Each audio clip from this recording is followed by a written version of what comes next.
दोस्तों, एक बेटी को भाजपा के मंत्री का बेटा इसीलिए जान से मार देता है क्योंकि लड़की गलत धंधा करने से इनकार कर देता है। जी हाँ, क्या भाजपा का बेटी बचाओ नारा यही कि एक बेटी को भाजपा के मंत्री का बेटा जान से मार दे, और वह भी इसीलिए क्योंकि लड़की गलत धंधा नहीं करना चाहती थी। जी हाँ, उत्तराखंड के पौड़ी जिले के एक रिजॉर्ट से लापता हुई 19 साल की अंकिता भंडारी की हत्या करके उसके शव को चीला नहर में फेंक दिया गया है। यह अंकिता की हत्या को लेकर के अभी कई राज खुलना बाकी है। अंकिता भंडारी की हत्या को लेकर के गांव के बीच में भारी आक्रोश भी देखने को मिला है। पुलिस इस मामले में 3 आरोपियों को गिरफ्तार कर चुकी है, लेकिन सवाल ये उठ रही है कि आखिर आरोपियों ने अंकिता की हत्या क्यों की, इसके पीछे क्या वजह रही है। ये मामला इसीलिए भी हाई प्रोफाइल हो चुका है क्योंकि मुख्य आरोपी बीजेपी नेता का बेटा है और उसके पिता पूर्व मंत्री भी रह चुके हैं भाजपा से। जब मीडिया रिपोर्ट्स के मुताबिक शुरुआती पूछताछ में पता चला है कि रिजॉर्ट का मालिक भाजपा नेता का बेटा पुलकित आर्य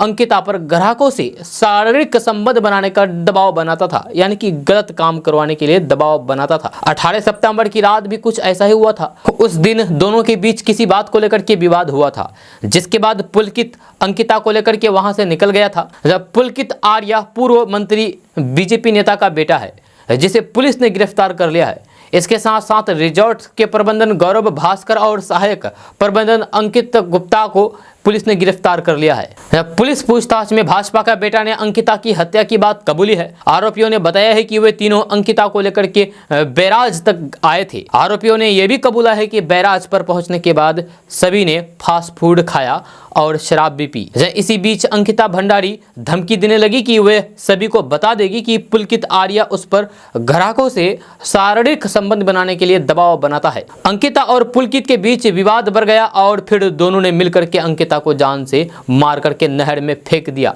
आरोपियों के बयान पर यहां भी इसीलिए शक किया जा रहा है क्योंकि वे अंकिता को बैराज में क्यों लेकर गए। अच्छा, कहीं और भी लेकर तो जा सकते थे। जैसे ही अंकिता की हत्या की खबर स्थानीय लोगों को मिली, लोग रिजॉर्ट पहुंच करके हंगामा करने लगा और फिर तोड़फोड़ की गई। इसके बाद मौके पर पहुंची पुलिस ने किसी तरह से भीड़ को काबू में लिया।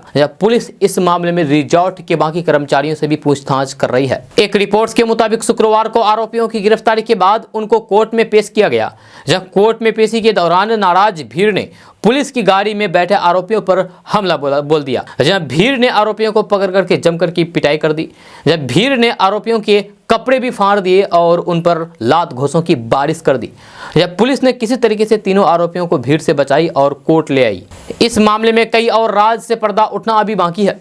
जब पुलिस अभी इस बात की पूछताछ कर रही है कि इस घटना में केवल 3 ही लोग शामिल थे या फिर कोई और भी है। यह सवाल इसीलिए भी उठ रहा है क्योंकि रिजॉर्ट के सीसीटीवी कैमरे केवल दिखाने के लिए ही क्यों लगे थे। क्या रिजॉर्ट में किसी तरीके का गैर कानूनी काम तो नहीं किया जा रहा था? इन सब सवालों का जवाब पुलिस को खोजना है। सबसे बड़ी बात यह है कि मीडिया कहाँ है, मीडिया क्या कर रही है, मीडिया में ये खबर नजर क्यों नहीं आ रही है। मीडिया को बस हिंदू मुसलमान, हिंदुस्तान पाकिस्तान करने और फिर मोदी का गुणगान करने के साथ ही विपक्ष को गद्दार बताने में बिजी है। अगर यही कांड विपक्ष के किसी दूर दूर के संबंध के लोग करते तो फिर आज मीडिया गला फाड़ फाड़ करके पानी पी करके चिल्लाते। जी हाँ, या फिर इस घटना में मुस्लिम कनेक्शन शामिल होता तो फिर ये मीडिया वाले देश के सारे मुसलमान को गद्दार कह देते या देशद्रोही पाकिस्तानी कह देते। दोस्तों, मेरा कहना यह है कि इस तरह की जब भी कहीं भी जहां भी घटना होती है तो फिर इसमें हिंदू मुसलमान तो बिल्कुल भी नहीं करना चाहिए। जहाँ आरोपी चाहे कोई भी हो, किसी भी जात धर्म के हो, कहीं का भी रहने वाला हो, सजा तो होनी ही चाहिए और राजनीति बिल्कुल भी नहीं करनी चाहिए।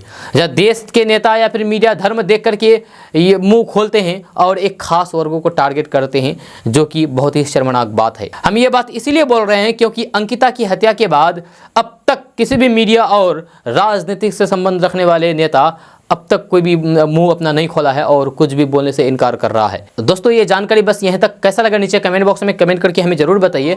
अगर आप हमारे चैनल पर नए आए हैं तो चैनल को सब्सक्राइब करके बेल आइकन को प्रेस कर दीजिएगा और इस वीडियो को हमारे फेसबुक पेज पर देख रहे हैं तो हमारे फेसबुक पेज को फॉलो, लाइक और अपने दोस्तों के साथ शेयर करना तो कतई नहीं भूलिएगा। मिलते हैं फिर नेक्स्ट वीडियो के साथ, तब तक के लिए जय हिंद, जय भारत।